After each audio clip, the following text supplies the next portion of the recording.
welcome to Border Raiders, the place for your fix of all things outdoors and wild camping. Today we're going to be taking a look at what might just be the best affordable alternative to the Hilleberg Akto 1 and Fjallraven Abisko Lite 1.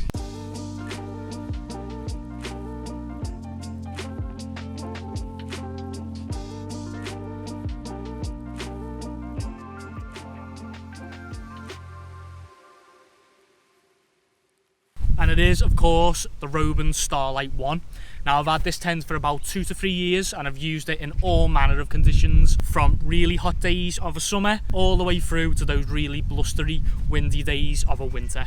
So first, let's take a look at the basic specs, as well as the pack size and the weight. So at a packed weight, the Starlight 1 weighs in at bang on 2 kilograms. So it's just in that sweet spot. It's by no means your ultralight tent or your really light tent, but it's by no means a really heavy tent. As a single person tent that, you know, can stand up to some really aggressive weather, I think this is a fair balance, I'd say. I think it sits in a nice zone. So now the pack size, and there's one major thing that's going to determine how big this sits in your pack. It's going to be whether you include the poles directly in the pack or not. This is effectively, as you can see, the size that you can compress it down. Next, I'm going to take them out and I'm going to show you how it will look when you remove them. So now, once we've removed the end poles as well as the main arch pole, you can see just how small and compact you can get this package. Really, really nice size for a one-man tent. So just a quick heads up, if you want to pack the tent down this small, you're going to have to stick around because we've got a modification which allows you to do that. If you don't make that modification, unfortunately, you will be stuck with the original size. So now let's take a look at the bag itself. As you can see, it's got this really handy clip and it's just a roll top. Pop that open and you've got plenty of excess room to really stuff the tent in and compress it. Along the opening, you'll also find this handy little piece of plastic, and that serves as a really nice little grip. The tent bag itself, it doesn't actually flare out any wider towards the mouth of the bag, but as of yet, I've never really found any problems when I'm packing this tent away. So now let's take a look at the poles.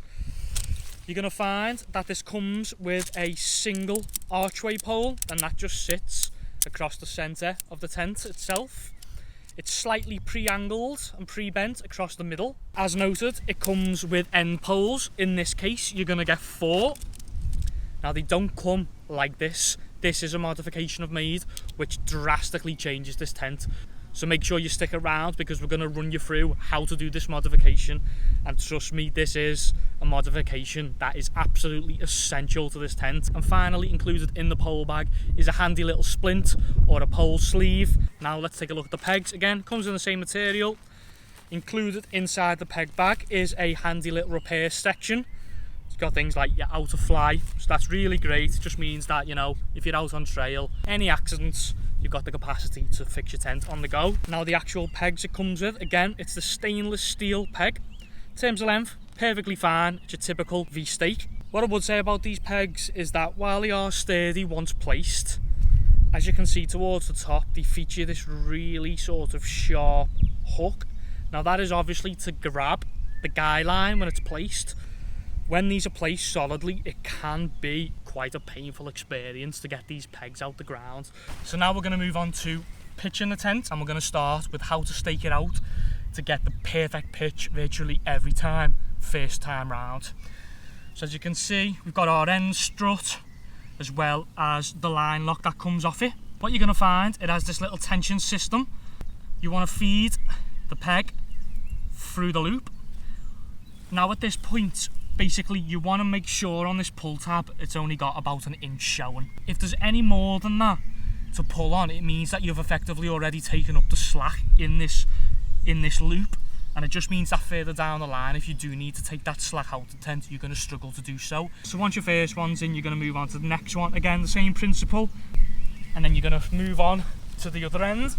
Now this is the trick to getting a great pitch first time round. You're going to pull this out until you get a good bit of tension and this fly sort of stands up proud from the ground. And by the time you come to do the 4th peg, you should see this really nice bathtub shape take place. So now we've done the hard part, let's move on to what is effectively the final stage. You're going to take your crossing pole, as you can see, it's got the pre-bend at the top. And this is a great feature of this tent, and one that makes it a really easy tent to pitch. Unlike on a lot of other tents where you'll find it'll have a sleeve at the bottom and you'd insert the pole and run it all the way up this sleeve. You know, in those conditions where it's windy or maybe it's wet, you can often find it's really hard to thread that through. On the Robens, it basically just has this really nice small section at the top, really thick material, so there's no worries that you're going to puncture or pierce the material as you feed the pole through. Simply just going to pop it through and that's it. So once the pole's being thread through, you're going to come down the end stop through the eyelet. Once it's clipped in on one side, same principle, you're going to run round the other, popped it in, and as you can see, straight off the bat, you've got a fantastic pitch and one that's really taut straight off the bat. You're then going to move on to the side and you're going to clip it out. Now if you take a look at these clips, they're fantastic. You've got 3 running down each side of the tent, and they're really big and burly, very similar to what you'd find on like a Hilleberg Sulu. You're going to start by doing the top as well as the bottom. Now a little tip, you can't just do the middle one whilst you're doing the others. What you first need to do is take these guy lines, you need to wrap the middle one round a few times and then you're going to peg it. If you don't do that first, you'll find that it'll tangle. So once all the side clips have been attached, we're going to move on to doing the side guy lines. The guy line itself is going to run up and it's going to attach to this really thick cord that wraps around the pole a number of times before attaching it onto the fly sheet itself. This is a fantastic feature and it's one that you'll often find on more higher end tents, like on the Hilleberg Sulu for example. By wrapping around the pole a few times, it just means that a lot of the tension is stored on the pole itself. It offers the pole extra rigidity in high winds whilst taking any stress off the seams of the tent and the fly sheet itself. So as you can see, it has this really handy draw cord feature, and that just allows you to store away and stash nice and neat the actual guy line itself once it's all rolled up. So now that's the tent all fully set up, all pegged out, all guyed out. As you can see, really low profile, makes it great for shedding wind. If you take a look, nice and sturdy, just the right amount of give so that it can obviously sway and bend as needed. But as you can see, like I said, really tough and strong. After about 2 to 3 years of use, I've had this out in multiple conditions, some really adverse conditions. I've found that this tent performs really well in adverse weather, especially wind. Now if you want to really batten down the hatches on this tent, I'm going to show you a nice little trick.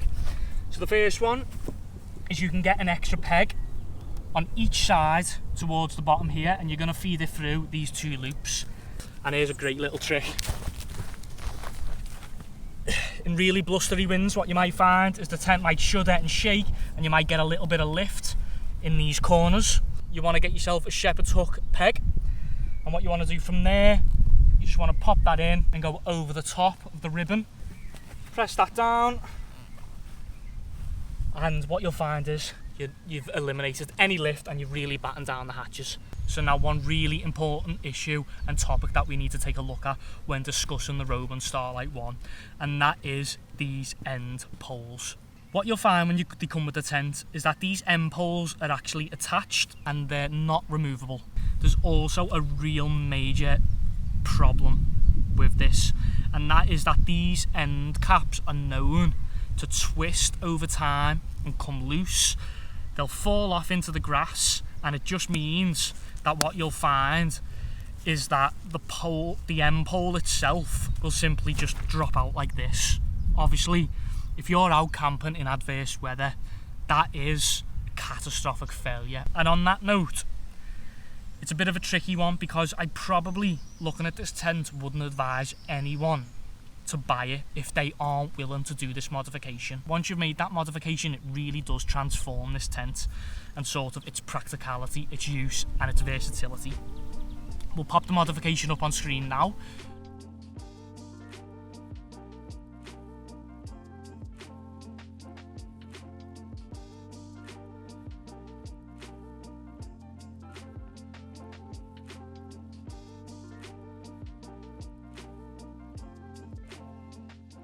Now let's run through the exterior features. So the Flysheet is made of a 75D HydroTex Ripstop polyester, a bit of a mouthful. So the 75D material, what I would say is that's quite a respectable and robust material to be using on a tent at this price point. As well as the Ripstop material, that just gives you a reassurance that this is a really robust and hard working tent. Polyester has an advantage in that it doesn't absorb any water. So again, great for that winter use. And when you feel this material, it's almost got it's not waxy, but it's got that feel to it. It does feel really nice, sturdy and strong. So this tent is listed technically as a 3-season tent, but as you can see, the Flysheet comes really low down to the ground. Obviously, this grass is quite trimmed back, but what you'll often find is out on a wild camp, if you are in a natural area, the grass will often come up and come flush with the side of this. So whilst technically this is a 3-season tent, you'll get away with it a lot of the time in winter also. So making our way to the end of the tent now. As you can see, it has this small hood, and that just protects this small vent. So on the vent itself, as you can see underneath the storm flap, you have a 2-way zip. To open, you're simply going to push to either side, and what this allows you to do, it just allows you to control how much you want this vent to actually open. If you want it all the way open and you don't want it to flap around, you can roll it up, and it's got these handy toggles on either side. As you can see, plenty of space for the air to flow through. In my personal experience, I've never found any ingress of water into these end vents. The next exterior feature on this tent, and one that's unique and immediately obvious, would be this hood that sits proudly on top of the tent itself. So when it's closed, you'll find it's held closed by a single Velcro tab. Just going to pop that open, and inside you're going to find this little rod that also has Velcro, and you're just going to pop that up using the same tab. And again, you're just going to find that the air is going to roll in and out. It does have some sort of plastic or metal wire in the brim, and that just offers a little bit of shape and support. Again, like you'd find with the vents at the end of the tent, I've never experienced any water rushing up and coming inside this tent. Next, let's take a look at the door. So this is a single door tent. So first things first, you're going to find the zip is covered by this really handy storm flap. It's going to stop any driving wind and rain coming through. You come down, you're going to be met with 2 Velcro tabs, one in the middle and one towards the bottom. Unfortunately, it isn't a 2-way zip, so it can only open from the bottom and obviously close. So the lack of 2-way zip, it is a negative and it is a drawback of this tent. It's not a deal breaker, but obviously when we talk about the affordability of this tent, it's these sort of features that you potentially might be losing to make it an affordable option. So one thing I would caveat that with is that this tent does have plenty of ventilation options to offset the lack of a 2-way zip. So to roll the door back, we're going to pinch it from the bottom, and we're going to roll it effectively along this seam, trying to keep as much tension and take up as much slack as possible. You want to keep working your hand down towards the bottom as opposed to just leaving it where you started. So you're coming down, you're constantly taking up the slack. You're going to find it has this toggle halfway up the door. It is worth noting that this toggle isn't elasticated. It's made of the same material as the rest of the Flysheet. So now that we've rolled the door back and exposed the interior, let's take a look at the obvious and the most immediate features that stick out on this tent. The first one is going to be these tension bands. They run along the perimeter of the tent as well as one through the centre. So when you're pitching a tent, you always want to make sure that when you're staking it out, you're pulling it until you meet the resistance and you know that tension band's nice and tight. Next thing you're going to notice is this vestibule. Now it is by no means the largest vestibule in the world, and it's one that you're probably going to notice immediately is a lot smaller than the tents that we've been comparing it to. For example, the Fjallraven Abisko Lite 1 or the Hilleberg Akto. Now, having used this tent extensively, it's a vestibule that I'd say it is manageable, but it does take a bit of work and you have to be conscious about what you're doing. So, for example, if we take a 48 litre bag, in this case it's the Osprey Exos 48, what I would advise, pop that down the side. As you can see, it goes in. This will give you a little bit of space to place probably your pots and your pans, as well as maybe any food. And then you've got this area which then does obviously block your access in and out of the tent. So just a handy little tip if you want to try and get a little bit more out of this vestibule area, especially in sort of wet weather, and you're going to be tent bound. What you can do, if you don't want to cook with the door completely shut, if you do bring the zip down ever so slightly, you'll find that you can then hood the doorway. Obviously from there you want to come up and toggle it back,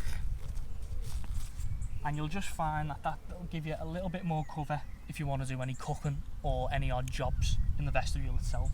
Now let's take a look at the interior of the tent. First things first, the materials. The main inner is made of a 68D polyester, whilst the floor is made of a 75D taffeta polyester, and this is actually rated to 10,000 millimeters, so a 10,000 millimeter hydrostatic head, which is more than enough. So this is a single pitch tent, and that just means that the inner and the outer can be pitched as one. There's a nice gap between the inner and the outer, which just helps with airflow, as well as to stop the inner from touching the outer. Now we're going to take a look at the interior door. It's got that classic teardrop design, which is similar to the Abisko Lite 1. The benefit of this design means that it can be opened with a single hand. You're simply going to find your zip and you're going to pull all the way around, down, back across itself, and as you can see, the door's open. The negative side of this design is that, again, the door simply flops to the ground. This being white, you might find that over time, if it was to fall on the ground and it's a bit muddy, it might mark up. To tuck this door away, you're simply going to roll it back and you'll find it'll stuff into this little pocket. Unlike the Hilleberg Akto, however, the entire side panel doesn't open all the way up and roll back. So it does mean, again, that you have limited access to the porch. Very briefly, let's just take a look at this inner fabric. As you can see at the top of the door, it's fully covered up and is solid mesh. However, you have this nice panel that you can roll back, which exposes some mesh. Taking a look at the end vents, you'll find that when these are zipped up, again, they're a completely solid panel. However, when you do decide to roll them back, you're again faced with a mesh. Fantastic for ventilation. A downside is that, unfortunately, on this model, you can't unzip the mesh. So it does mean that if you do want to open or close the exterior vent, you are going to have to get outside the tent. Moving on to probably the strongest feature of this tent, and one that is an absolute joy, and that is the top vent itself. You can open it and you are then faced again with mesh towards the top, which allows for fantastic ventilation, but you can also unzip this and it means that you do have a fantastic view out. I absolutely love being sat in this tent in adverse weather, cracking this hood and being able to just have a little look out the tent. It's a fantastic feature and one that you aren't going to be able to find on the Hilleberg Akto or the Fjallraven Abisko Lite. Now let's move on to the controversial subject of condensation in this tent. It is a small tent, so that means that there's less air circulating on the actual interior, and if it is zipped up, you will find that you'll suffer from condensation. On the flip side of that, what I would say, if you leave both the end vents open as well as the hooded vent, it has the ability to shift any condensation that might build up on the inside of the tent. In my experience, again, over 2 to 3 years, when I've left these vents open, I've had solid night's sleep and I haven't suffered any considerable condensation, even in winter, where you might expect to find that. Now let's take a look at the head height of this tent, as well as the space. For reference, I'm 5'11". I'm currently not sat on any sort of bed or mat, and when I do sit up straight, you can see straight away my head does touch the roof. So if you are over 5'11", or potentially, you know, you're someone who doesn't like your head touching the inner, this is something that you're going to have to consider.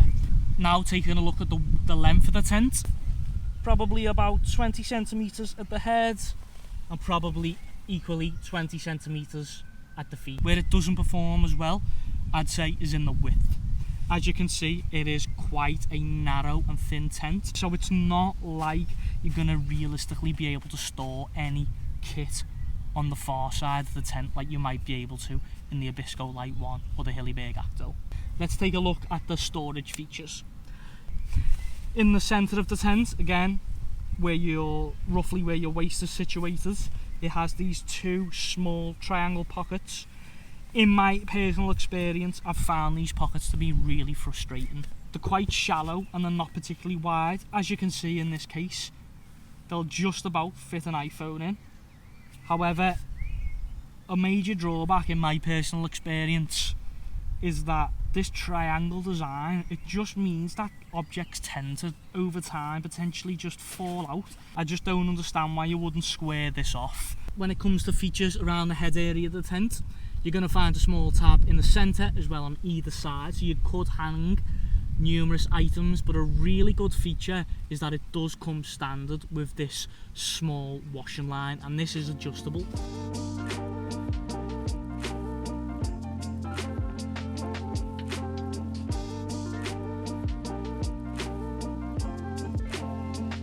So in conclusion, my thoughts on this tent. This tent has two sides. The good, pack size and weight, bang on 2 kilograms, and it can pack down extremely small. At the same time, the materials are really robust and of good quality. And I've found the overall craftsmanship on the tent to be perfectly fine. Another good, really positive for this tent is that it can be used in adverse conditions, and it should be fine in most conditions in the UK. The downside and the negatives of this tent, it has some really gimmicky features. For instance, the pockets on the inside, they're not really much good. The pegs also, as shown, quite low quality and are prone to really hurting your hands. But the biggest and most glaring drawback of this tent is of course the end holes. As they come, it's probably a big enough defect where you couldn't recommend this tent to somebody. However, if you are willing to then make the modification as shown, it really does transform this tent, and it actually flips it from its biggest weakness to potentially one of its biggest strengths. So our final thought on the big question, is this an affordable alternative to the more premium tents like the Hilleberg Akto and the Fjallraven Abisko Lite 1? After 2 to 3 years of use, I'd say it probably is. Yes, you are going to sacrifice on certain elements. For instance, the space is the biggest sacrifice, I'd say. This does have a small interior as well as vestibule space, but some of the features that you're getting on this tent are fantastic. And like I said, at less than half the price, I think this tent is capable of claiming to be an affordable alternative to the Hilleberg Akto as well as the Fjallraven Abisko Lite 1. Thank you very much for watching. If you do have any experience with this tent, or you do have any thoughts, opinions or comments, please do put them in the comments and let us know. If you did find value in the video, please do consider liking, comment and subscribing. It really does help the channel, as well as make sure you get all the content that you want. So again, thank you very much, and we'll see you on the next one.